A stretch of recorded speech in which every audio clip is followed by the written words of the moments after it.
جنت ہے، بیٹی رحمت ہے، بیوی برکت ہے، بہن عظمت ہے، تو پھر بھی ہمارے معاشرے میں عورت ذات کو وہ مقام کیوں نہیں مل سکتا جس کی وہ حقدار ہے؟ حضرت علی رضی اللہ تعالی عنہ مسجد کی طرف جا رہے تھے۔ آپ نے دیکھا ایک شخص اپنی بیوی پہ غصہ کر رہا تھا، اس کا مذاق اڑا رہا تھا، اسے گالیاں دے رہا تھا۔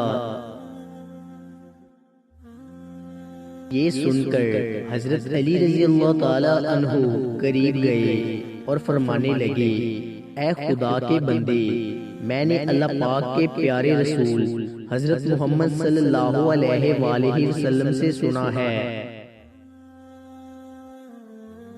کہ جو انسان اپنی عورت کی عزت نہیں کرتا، اس کے لیے تلخ الفاظ کہتا ہے، اس کی بے حرمتی کرتا ہے، تو اللہ پاک اس انسان کے لیے رزق کی راہیں بند کر دیتا ہے۔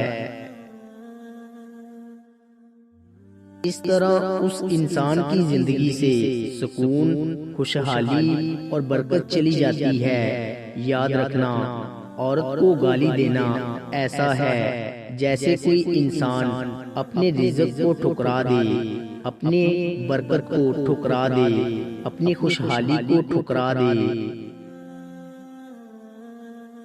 حضرت علی رضی اللہ تعالی عنہ نے پھر فرمایا، میں نے اللہ پاک کے رسول حضرت محمد صلی اللہ علیہ وآلہ وسلم سے سنا کہ جو مرد اپنی عورتوں پہ ظلم کرتے ہیں ان کی عزت نہیں کرتے،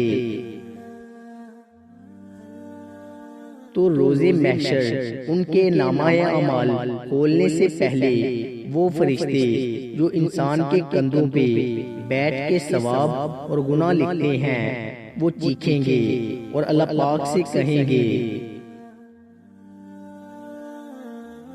اے اللہ پاک، یہ وہی انسان ہے جو زندگی میں اپنی عورتوں کی عزت نہیں کرتا تھا، ان کو گالیاں دیتا تھا، ان کی عزت نہیں کرتا تھا۔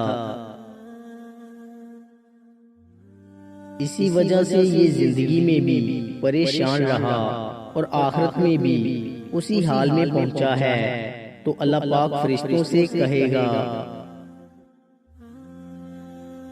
کہ اس مرد کے ثواب کا وہ حصہ جس کی وجہ سے اس کو جنت ملی ہے، وہ سب جو دنیا میں اس کی عورتیں تھیں جن کی یہ عزت نہیں کرتا تھا ان کے نامہ اعمال میں ڈال دو۔